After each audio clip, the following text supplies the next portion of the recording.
So guys, don't hate me, but I just went ahead and dropped a cool $10. Got 35,000 VC points. And Freak is a freak, ladies and gents. He went from, I think it was 61 after a while. Now, I'm shooting in the gym, baby. I'm shooting out the gym. Let's see if I can make this shot back here. That's kind of weird. The line system is kind of weird to me. Kind of hard to see at times, but let's see. I should be able to make a 3-point shot easily. It's like you don't have the range or something. Like he's not strong enough. I don't know what it is, but these all day. Wow, really? With no defender? He's not maxed out. I'm just, to be honest, he's not maxed out. Let me show you guys what he's looking like. Right now, my attribute is 78, so he's not really maxed out. I have a 1,300 left. I can't buy anything else. But yeah, let's jump into the next game, man. Game 4, rookie year. All right, let's go.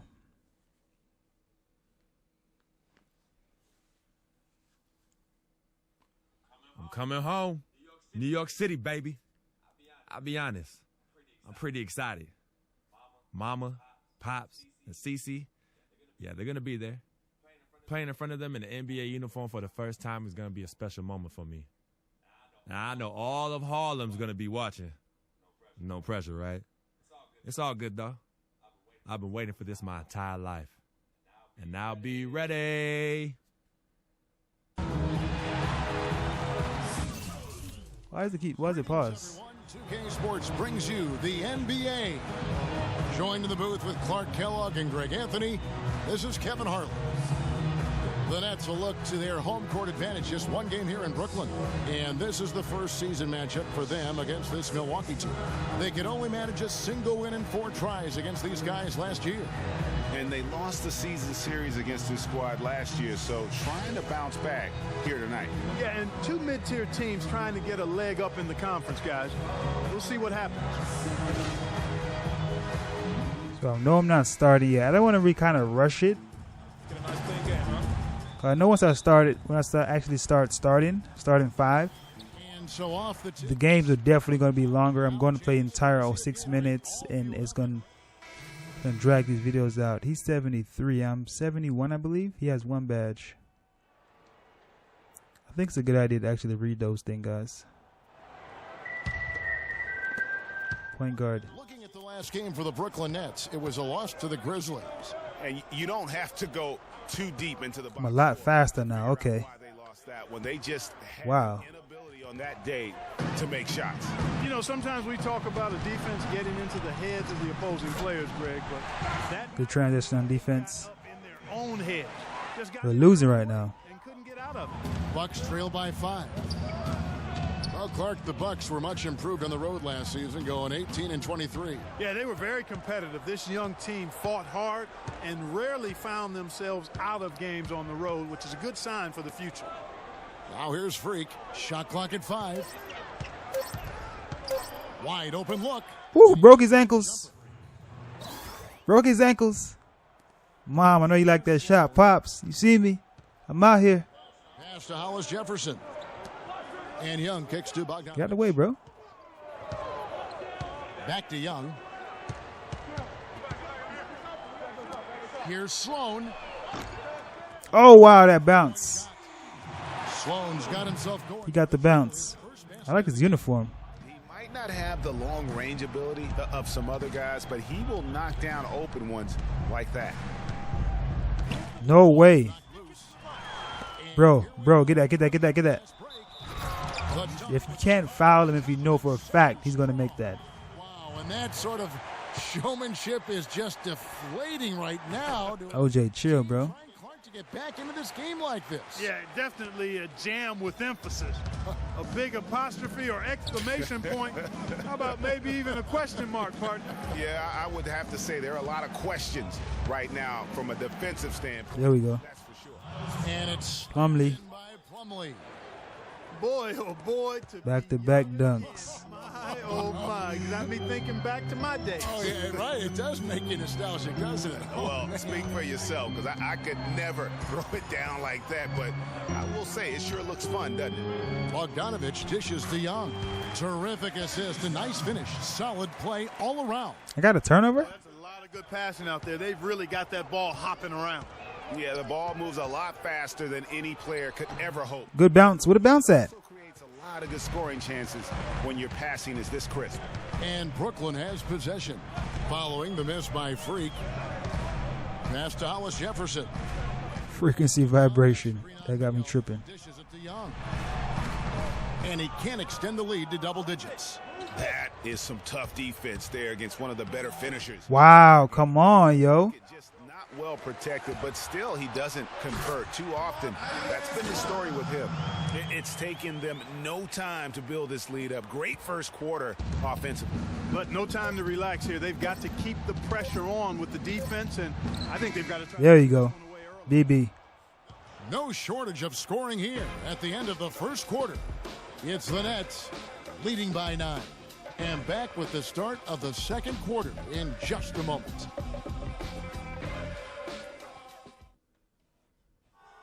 And we heard from John Henson before the game, a player on the rise. He feels he still has a lot to prove. Defensively, offensively, I think I'm better offensively than people give me credit for, and I'm stronger than I look. And that's something that I'm trying to prove this year, as I've been proving the last 3 or 4, so it's going to be fun. Well, it sounds like he still feels like he has something to prove, Greg, but seems to me he's already known for being that kind of guy. That's a great point. Anybody who plays against him knows he looks plenty. Jared Jack, JJ. Dude, right here been in the NBA for a minute. Hollis Jefferson's check. We're down by 10. And Bogdanovich is subbed in for Donald Sloan. On the court for the Bucks. Freak in at point guard. Mayo out there with Antetokounmpo. Come on, dude. I was wide open. Vasquez in at the 2 spot. Underneath the rim. Plumlee with the screen. Vasquez passes to Plumlee. Good spacing. Yep, that was good spacing. The lead to single digits. Plumlee's got 6. Boy, that was a rugged screen set there, fellas, and the defense didn't even try to go through that one. And in college, guys, Miles Plumlee had an unusual competitor at his position. It was his younger brother, Mason. I mean, they actually had to compete against one another for playing time. Clock at 4. Deep 2 from Robinson. No good. Plumlee with some nice. I thought I didn't get that rebound. I'm about to say what the hell? I lose the ball. In transition, here comes. Man, what the hell? Robinson's got the ball. Pass to Hollis Jefferson. There's the dish to Bogdanovich. It's not going to fall. He's taken 4 shots and made 2. Bucks trail by 8. Freak kicks to Mayo. Plumlee in the high post. Come on, stop playing and give me the ball. To the paint. He was going to bust his face before he'd pass me the ball. The shot's good. Vasquez making the play. Plumlee's got 8 points. Well, Greg, going back. Got more points than I did my first debut game. Competition, and then Clark, there's this friendly rivalry that'll always exist. Yeah, the brotherly competition, if you will. They have similar bodies and share some of the same attributes as well. Drafted in back-to-back years, both toward the end of the back-to-back. A lot of parallels. A lot of similarities, you're right. That's not who I passed it to. Good defensive work there by Young. Brooklyn leading by 8. Here's Robinson. And O.J. Mayo pulls it down. I didn't see that. O.J. Mayo pulled it down. I thought O.J. Mayo was on the other side. Was on the opposite team. And here's Freak. Bounces high. Friendly got the friendly roll, man. Freak's got 6. Here's Jack. Brooklyn, I know y'all see me. Or Harlem, I meant. Brooklyn see me as well. Robinson for 3. He got it up in time, but it wouldn't fall for him. So we've reached the end of the first half of play. Nets lead by 6. Joe, 3 Throughout the first half, you guys seem to have an enhanced intensity on offense as well as on defense. Which was the primary focus for you guys so far? It's been a little bit of both, but we just got to communicate, talk defensively, get stops, and get out and run. So much of defense about communication, Joe. Thank you. Kevin? Thank you, Doris. And folks, don't. So will they ever change her hairstyle? Look how she walked, though. Second half in the third quarter. And what was up with dude's mouth? Why was he moving his mouth like that? Joe Johnson.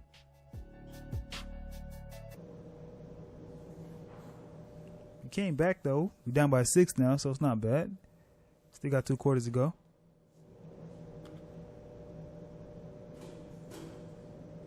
Carter Williams. Who's in the bathroom all the time? All right, fellas. Still anyone's ball game right now. A few things from the first half. All right, you starters. I expect you guys to be nice and fresh in the second half. Bench really gave us some great production. Nice to see something from everybody out there. That's enough of the positivity. I'm not going to harp on the negatives, but you and I... The third quarter now beginning. Both sides looking to pull away in the last half of the game. Look at the night for Jack. 12 points and 1 assist. Here's Carter Williams. Down by 10 now, yo. Young's checked in, and the Bucks with some. Then it's the fourth quarter, last 40 seconds to go. Come on, man. Like I said, he's still a rookie. This is how it goes in career mode. You pretty much have to deal with it. You don't want to lose, but it's part of the game. And that's just a little more for these fans. All I can do is basically try to get mine, you know? A W. Well, let the party start. My range is just terrible. What am I doing in the crowd? For the Milwaukee Appreciate that, bro. Get off me. off the loss to the Raptors. Why would I check that guy? He got him. Outside Jack.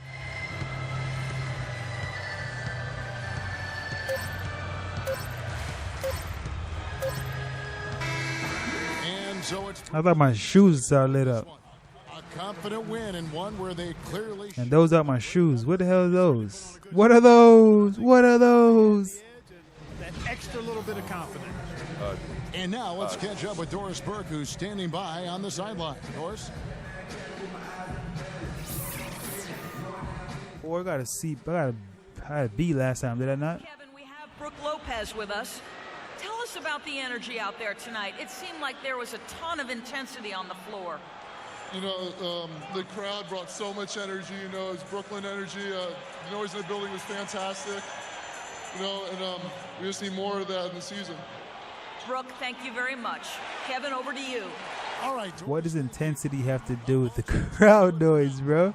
For Greg Anthony, Clark Kellogg. He bypassed the whole question. Kevin Harlan saying thank you for watching the NBA presented by Jason Kidd, I'm sure he got retired. Time to go to Ernie Johnson, who's alongside Shaquille O'Neal and Kenny the Jet Smith. The 2K Sports postgame show.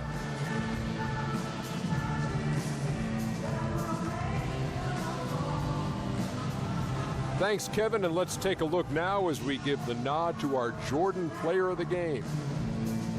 I can't imagine a player having a better night from the field than he had tonight. His shooting percentage was off the chart. He used every trick in the book. Jared Jack. He shot from every direction, and there was a little bit of luck here and there, but he was on fire. Well, certainly a solid night for him offensively. Excellent production pretty much everywhere. He was what I call NSV, Ernie, a nice safety valve. When they need to open up the valve, he came through with that offense. And folks, that's it for us. Thank you for tuning in. Always a pleasure. For Kenny the Jet Smith, for Shaquille O'Neal, this is Ernie Johnson. Have a great night. What is Shaq doing all these random stuff? What is wrong with his eyes? Kenny the Jet Smith, baby. 6 points, 2 rebounds, 0 assists, 0 blocks. 50%. Played 6 minutes, played an extra minute this time. 2 turnovers, which is bad. Need to get those down to 0 a game. What is this? Oh, it's a head coach? Team owner? What a life, eh, freak? 1 minute you're playing 21 and Horace on the courts in Harlem, and the next moment you're in the showroom, configuring the gunmetal and graphite exterior of your luxury car and your iPad mini. Oh, I bet you get a crazy crowd when you drive that car around the block in the old neighborhood, huh? Yeah, I'm living the dream. Mad pandemonium. But folks from back around the way are real proud of me. Yeah, I hear you. Local kid makes good. You know, it kind of reminds me of when I took my tech stock public and I rang the New York Stock Exchange bell and my mom's friends called her up and said, Maggie, is that your son on Bloomberg News this morning ringing the bell? And my mom says, yes, sirree, Bob, it was him. That was a great moment, freak. And you know, our lives are like a pearl necklace of great moments, all strung together with the finest silk thread of memories. And we have to be very careful how we cultivate those pearls and we thread that necklace. Does this meeting by any chance have to do with Vic Van Leer? I grew up in the burbs, freak. I wasn't poor, upper middle class, comfortable. My daddy worked as an accountant for one of the largest insurance firms in the country. Smart with his money. Mom didn't have to work. I went to boarding school. And my dad died of a heart attack when I was a freshman at MIT. I was a movie geek, wanted to be a civil engineer, but I made my fortune by becoming a hybrid of both those interests. My dad didn't want me to be an accountant. Oh, listen to this. My best friend was a guy named Isidore. Yeah, we called him Eazi. He was one of the smartest human beings I have ever met in my life. I mean, Eazi was taking second-year college calculus courses as a high school sophomore, right? Straight-A student, full ride to MIT. Eazi had the world at his fingertips. Too smart for your own good, man. He was always looking for trouble, and trouble found him. He ran with the wrong crowd. And when we got to MIT, he got this great job working for a financial consulting firm in Boston. But every weekend, he would fly to Vegas. You see, Eazi had a system for counting cards in Vegas that had the big casinos on the Strip. Oh, it's stymied. He would come back to MIT with suitcases filled with $200,000 in cold cash. Word? Yeah. So your man Eazi was getting hit off like that? Like a fat rat in a cheddar cheese factory, freak. Okay, so what happened to this dude Eazi? Because he's dope. No, not dope. Dead. After he'd been missing for 3 weeks, the Nevada State Police never found hide nor hair of Isidore. And our friendship took a hit when he asked me to hang out with him in Vegas, and I said I wouldn't do it because I knew he was on a dark and twisted path in his life. And yes, he was my dude. But no way was I going to throw my life away trying to show my loyalty to a guy who really and truly didn't understand what loyalty was all about. So this meeting is about Vic. Correctamente. Okay, well, sir, Vic isn't Eazi. And why's that, freak? Well, for one thing, you and your dead friend Eazi didn't grow up poor. Me and Vic grew up in a neighborhood where we had to look over our shoulder every 2 seconds to make sure nobody was going to walk up on us and rob us. True. Eazi and I did not grow up in the hood. But we, like you, thankfully grew up in a two-parent household. But even that wasn't enough for Eazi. He wasn't satisfied. He was always looking for a 5-alarm fire when he already had the warmth and comfort of a loving family. This is not about class warfare, freak. This is about the consequences of making bad choices and risking it all when you feel like you have nothing to lose. Vic is like a brother to me, sir. But you shouldn't be Brother Vic's keeper, freak. Would a brother go looking for trouble and put your career and your livelihood at risk by getting into fights at nightclubs and seedy after-hour joints and then scream to the media, yeah, it's all good, I'm an FOF, friendo freak. It's all misunderstanding. Y'all be haters, don't hate my game. You gotta talk to Vic. I don't think a brother would do that to someone they really cared about, but a guy who looked at you like a meal ticket would. No. See, you don't understand Vic. Really? I don't understand. No.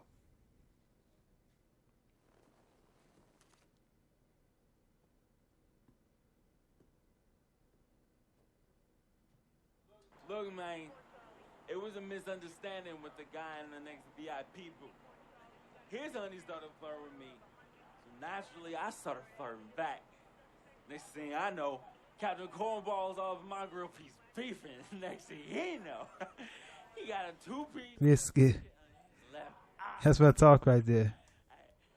Nah, I don't know who hit him. And it damn sure wasn't me.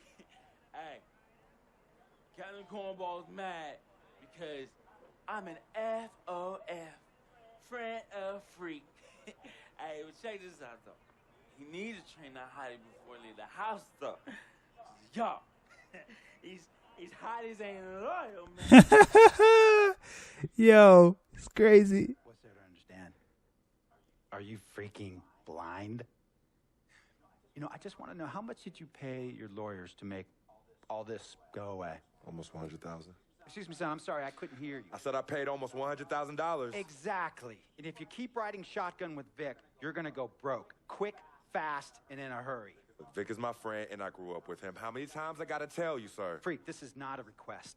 I am not asking you to do this. I am telling you to do this. And the first order of business is that Mr. Vic Van Leer is banned from traveling with you on the road. Vic is banned from the locker room. And Vic is banned from this arena. And if I catch this guy, Vic, in or anywhere near the facilities, Mr. Vic Van Leer will be arrested for trespassing. Are you serious, sir? Brother, I'm as serious as cancer. We all know that can be deadly. Me and Vic were kids, playing summer tournaments at the Dome. We always imagined making it to the pros, right? And after the crowds left, just a street light was on the court, like 11:30, 12 midnight, even 1 in the morning sometimes. We used to practice player introductions, running on the court, giving dab, high-fiving the teammates. Vic, he would act as an announcer. You know, he would introduce me and announce my name on a loudspeaker, and the Jumbotron would flash my image like a little guy dressed in long shorts and a jersey. And now, fresh off his 3-game, 62-point scoring streak, the youngest player to ever do so in NBA history, Frequency Vibrations.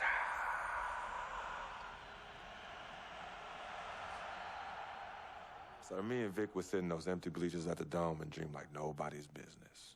And now I'm living a dream. For real. And in so many ways, Vic was part of that. Please, listen to me. I mean, I know this guy's your dude from way back. Look. Me and Vic go way back like the front seats of a 67 Cadillac. Hey, some of y'all don't understand what he's talking about. We go way back. Did you say front seats? Front seats of a 67 Cadillac. We go way back like the front seats of a 67 Cadillac. Well, do you have any crickets? I'm going to be the hit once again at Herbie Allen's Sun Valley Shindig because my fellow billionaires love it when I walk and talk that talk. So that almost sounds... No, let me tell you exactly what it sounds like.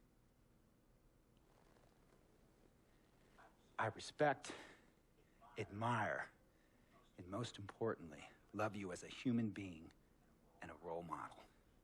But I pay you a lot.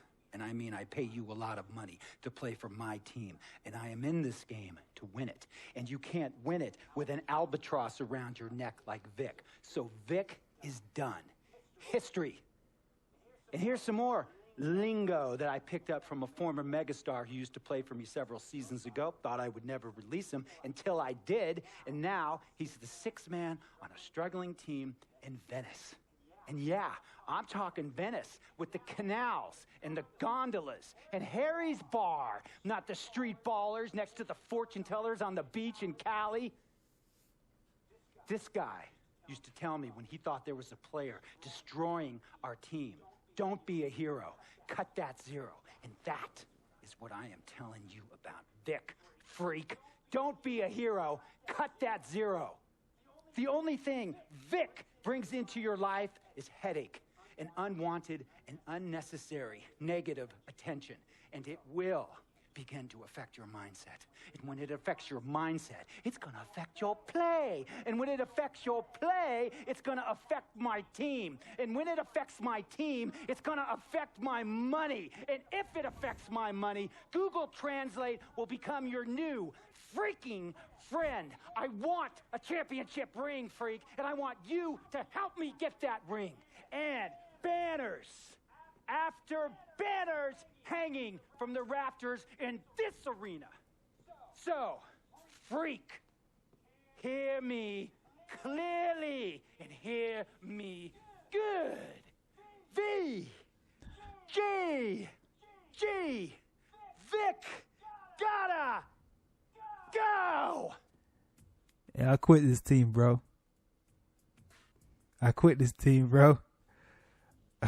Handle your business. And remember, that contract you signed contains a morality clause, a very important clause that revolves around your conduct on and off the court and how it can negatively impact my team. Now, I don't want you to have to learn Italian or Croatian as a second language. And hey, playing pro ball overseas, there's nothing wrong with that. But the arenas are nothing like this, nor will the money be the same. And on top of all of that, this is the U.S. of A., the greatest freaking country in the world. Who told you that? Ask yourself, is Vic worth all that? Think about it. Think long, think wrong. I was stalled on that man, dude. I'll tell you about Vic. He has his bad rap. It's not, and I understand some of his judgments might shadow his actual character. He's not that at all. Man, Vic, let me tell you something. We have love for each other. We're brothers. Blood couldn't make us any closer at all. I mean, he has so much loyalty to me and to my family. You could see even Cece, has issues with him, but he still loves her. He still loves her. So we are back in the gym, ladies and gents. I know this is a long video, but hope you guys definitely enjoyed it. VGG, Vic gotta go. I don't know about that one. I was about to stall on that head coach, but I need him to keep paying me so I can keep buying these Nikes. Hope you guys definitely enjoyed it. As always, I am your host, Eazi Dollaz. See you guys in the next one. Peace. I'm about to hit the gym. Groundwork, baby.